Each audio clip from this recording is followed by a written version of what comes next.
Hello peeps and hello peppers and welcome to Film Friday. If you've never been here, my name is Frida Martins. I am an artist with multiple disabilities, originally from Germany but now living in Iceland on Fridays. I always try to retell a film that I love, mostly like on the older side, like between 10 and 25 years old. With tarot cards as storytelling prompts. And I'm trying to gain experience in having the setup a little bit prettier, but like due to my disabilities, I also need to kind of work with what is there. And today I decided to choose the Guardian Night Tarot. I'm not paid for any advertisings. But yeah, that came to me because I'm following this really tense discussion about like saving on disability assistance in Germany, and that's why I wanted to recite a movie that I've loved for 2 decades now that is about a form of assistance, and that shows how important that is to get help or get the help that you need as a disabled person. And also to take it seriously that when someone doesn't want help. And also like the tension between like not wanting a form of help that you may need in some situations. And this film is called Peace at 5:30, in German Erbsen auf halb sechs. And that features a song about a long dark night, because it's about a guy who has a car accident and like he sort of suddenly goes blind, and he is a theater director, so he is very visual. Actually, this film also prompted me to think what I would ever do if I lose my eyesight. Like right now, my eyesight is sort of actually exaggerated because I see with the new glasses 3D stuff where there is actually none. Like the letters from a newspaper lifting up in the air, like in these 90s 3D graphic books. So maybe that's part of the humor of life today.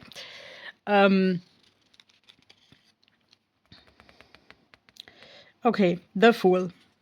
The Fool is, of course, always a symbol of a beginning and a journey. And since it came out in reverse here, I would say here Jakob Magnusson, the famous theater director, is actually not thrilled that he has to start this journey. Like, I would say the last thing he ever saw was a like mist and rain, because he is like driving in really, really bad weather and trying to find a cigarette lighter while driving. But I think I said that like in yesterday's video that anything disability as a punishment is actually not intact with time and ethics. So I mean, of course, I sat there like in front of the screen and said, okay, how stupid is this guy to like try to light a cigarette when he barely can see the street? But okay, shit happens and the car flies like very, very theatrically into the river. And I mean, like, isn't seeing white rabbits also something with drugs? I mean, he is not drugged, but sort of the whole scene appears a little bit as if he was. And so he kind of bumps his head on the steering wheel, and well, then the doctor says that the retinas on both sides have lost their blood supply. Side note, in more recent times, I saw a video of someone who basically lost their retina, and the person received a new retina made of like a tissue of the mouth. But let's say, don't quote me on that. And that is also like not significant in the movie. There is a deleted scene where like Jakob's girlfriend says, "Well, and you can't stitch a new retina to the eyes." No, you can't. The magician, yes, we can't do magic to make Jacob see again, but he wants to. Like he actually craves from all people to do the magic to make him see again, and so. Yeah, in the beginning, he is shown like with such an eye cover, and he can't even find the toilet, and like sits in his own sauce. But let's say the whole story is about his journey with Lily, who has been blind from birth, and who shows him ways to see with the other senses.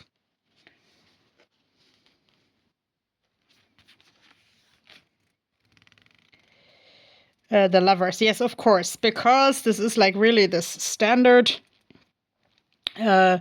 movie story. Lily and Jakob fall in love. And I mean, this also looks like the Aesculap snake, like healing, apothecary.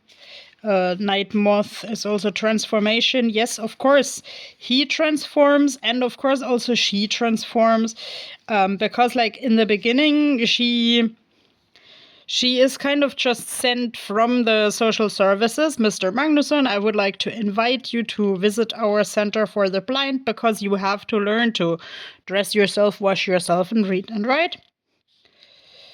And actually here, this is the poppy. This looks like a remembrance poppy of the, like, a Remembrance Day. So of course he remembers only a lot what he saw, and he tries to describe colors to Lily. Yellow is the sound of a silver flute, and the feeling of sun-warmed stones. And I mean, scorpions are poisonous, so like he accidentally drags her on a ship that goes to Russian Karelia. Strangely, they never meet any people who like control their passports or visas or something. So they are basically like hitching rides through a steppe and coming into really absurd and dangerous situations together. But that glues them together, makes them like both spread their poison and develop their love and develop their senses.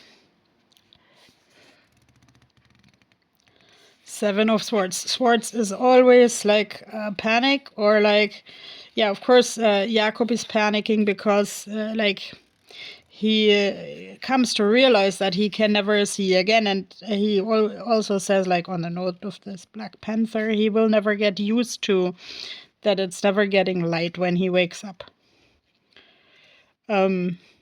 Most blind people who I see on YouTube expressing themselves about this, they still know a difference between light and dark, and also install lights in their apartment to get some more orientation. But Jakob in the beginning has zero orientation.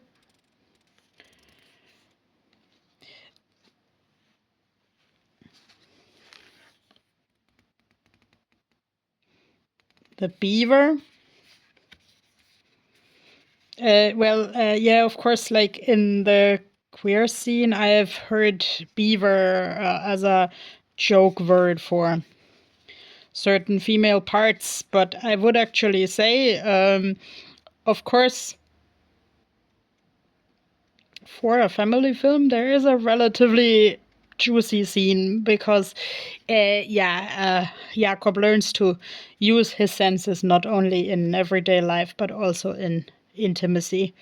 And like in the beginning, when he is just newly blind, he says like he will never ever find a woman again, and if he finds one, How will he know that she is attractive to him? But like, okay, he is building up a way of finding Lily attractive with his other senses. 5 of Swords. Yeah, this is of course like the trees have been hacked down, which is sort of like Jakob's theater career, and he was actually trying to put in scene like a Midsummer Night's Dream or something. Anyway, something with forest and elves, so well, here goes the forest. But actually, like with the help of sighted people, he manages to put up the theater show, and actually Lily takes her little sister along because the little sister always says, well, who gives the best descriptions, Alex or Alex? 8 of Pentacles is sort of like a reward for a busy bee.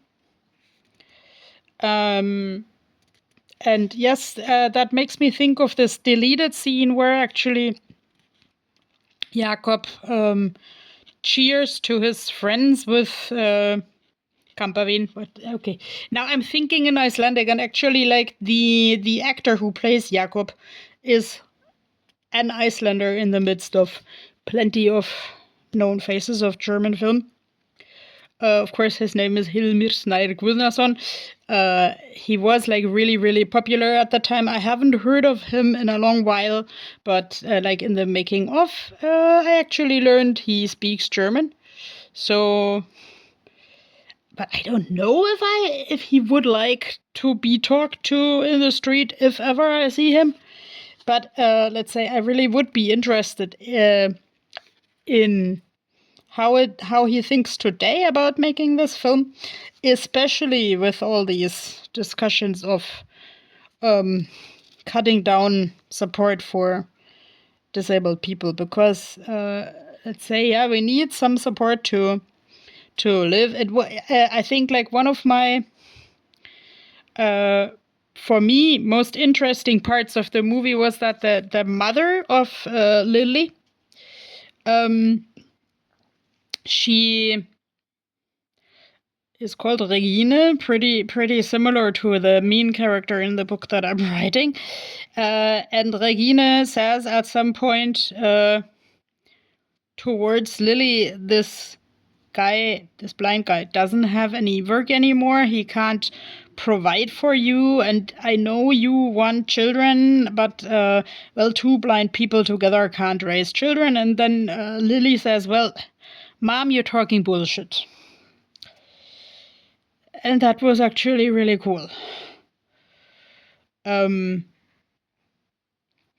Actually, also, like back in the day, that made me think if I wanted children and how I would potentially do this, like with outside help, or like also with who I would have liked children. But let's say that would have to okay, this is a difficult topic, but let's say I never met anyone with who I could have imagined this. And for the most part of the film, Lily has a fiance called Paul, and he always does everything perfect towards like her inclusion or integration. But he is so soulless, I would say. And yeah, it's a little bit predictable, but also well deserved and well needed. At some point, one would even think that like Paul and Regine have an affair, even though that's not explicitly said. So now I wish you a wonderful evening, maybe where you can watch the movies that you like and think about helping and being helped. Bye bye.